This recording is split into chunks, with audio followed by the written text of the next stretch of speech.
continuing our story of measuring ocean currents. The descriptions of the currents is important, and then we'll see the details of circulation in each ocean. Surface currents essentially occur above the pycnocline. Remember, we defined the thermocline, halocline, and the pycnocline, which runs from about, let's say, average of 100 meters deep to about a kilometer deep.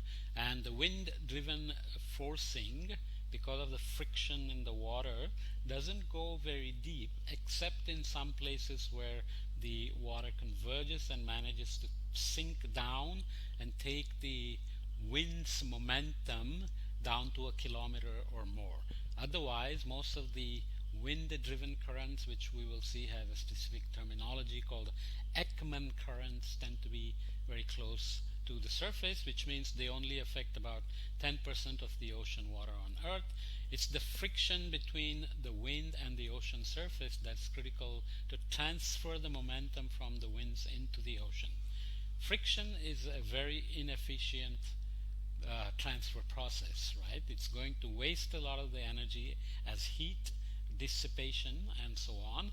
So typical efficiency of wind energy input in the ocean is only about 2 to 5%. So even though you see waves all the time in the ocean, it's because the ocean is very big. It's constantly integrating the winds that are blowing over the entire ocean, and it's bringing all this as wave energy close to the coast, where you're mostly observing these currents. In the next chapter, we will look at the waves and learn a bit more about that. But the other thing that matters, as we said, is ocean has boundaries. So winds begin to blow from one coast, they have to stop at the other coast in terms of dragging the ocean, because the ocean cannot go over land. So it's the fetch of the ocean that makes a difference. For example, if you go to the latitudes of the Pacific Ocean, the US has Pacific Ocean to the west, and Pacific Ocean is very big. And at the latitudes of most of the US, the winds are westerly, so the westerly winds are dragging the ocean all the way from Asian eastern coast to the western coast of the Pacific.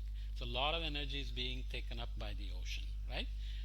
On the other hand, if you look at the east coast of the US, winds are coming from going away from the coast towards Europe, because they are westerlies.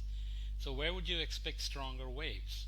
The waves are going to be generated by the winds. The Pacific is integrating these winds all along the ocean and bringing all the wave energy to the west coast, obviously producing much more surf, if you're a surfer, and much stronger waves, whereas the east coast, which has winds going away from the coast, has not much of a surfing beaches kind of locations along the east coast. Okay, so these things matter.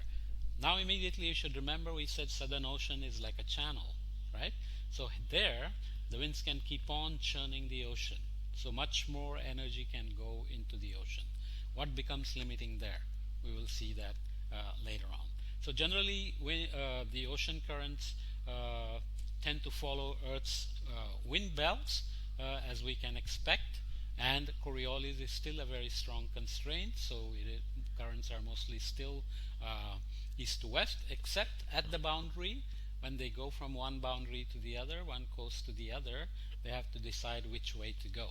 How strong the currents get at the coast depends on how the ocean integrated energy and the rotation that's being put in by the winds have to be balanced by these currents at the coasts.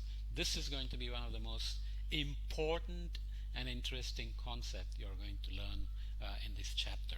So just to kind of emphasize the point here, you can see the trade winds in these purple arrows coming from the northeast and southeast onto the Atlantic Ocean, and you have these mid-latitude prevailing westerlies blowing from west to east. So the ocean is being dragged towards the west by these trade winds. Let's just stay in the northern hemisphere. So it's being dragged from the coasts of Africa towards the coasts of South America. Then it has to decide if it wants to go south or north. We will see what determines that later on.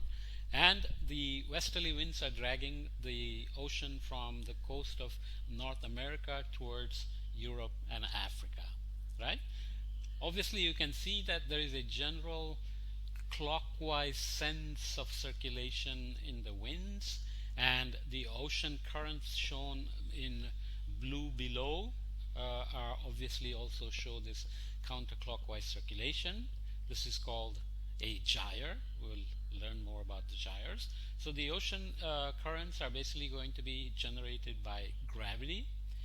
Water piles up because of being pulled by the winds, and water flows down the hill. That's the gravitational force of the current, forcing on the currents.